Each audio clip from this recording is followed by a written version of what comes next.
Douglas Beane was a US Marine, a cook sent to Vietnam in late 1969.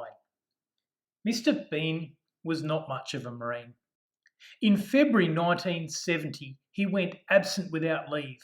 He hooked up with black market operators in Saigon and they arranged some fake travel papers for him to enter Australia. He arrived in Australia in April 1970. Once he arrived in Australia, he lived an itinerant life, moving from place to place, from job to job, and apparently from woman to woman. He managed to father no less than 9 children by 4 different women in the period from 1970 until 1982, when it all came crashing down. In that year, his father fell ill and Beane applied for a visa to enter the USA. Presumably, he had a fake passport and was trying to maintain the ruse of being an Australian.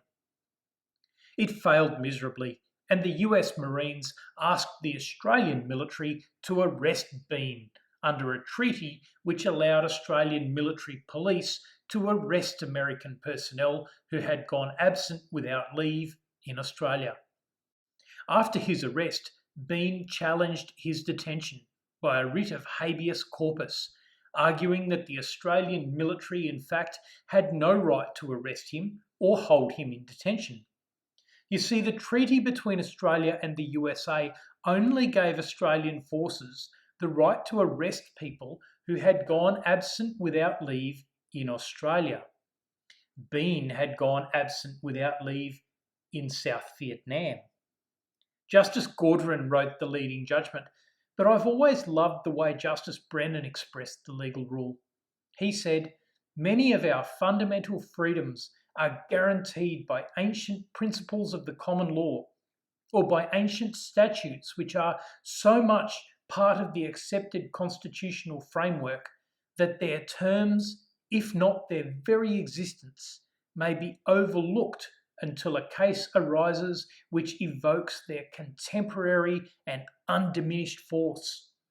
The Constitution of the Australian Commonwealth does not contain broad declarations of individual rights and freedoms which deny legislative power to the Parliament, but the courts nevertheless endeavour so to construe the enactments of the Parliament as to maintain the fundamental freedoms which are part of our constitutional framework.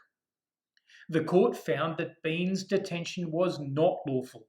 He was released, but returned to the USA, was arrested and jailed for 7 days, but let out in time to see his father.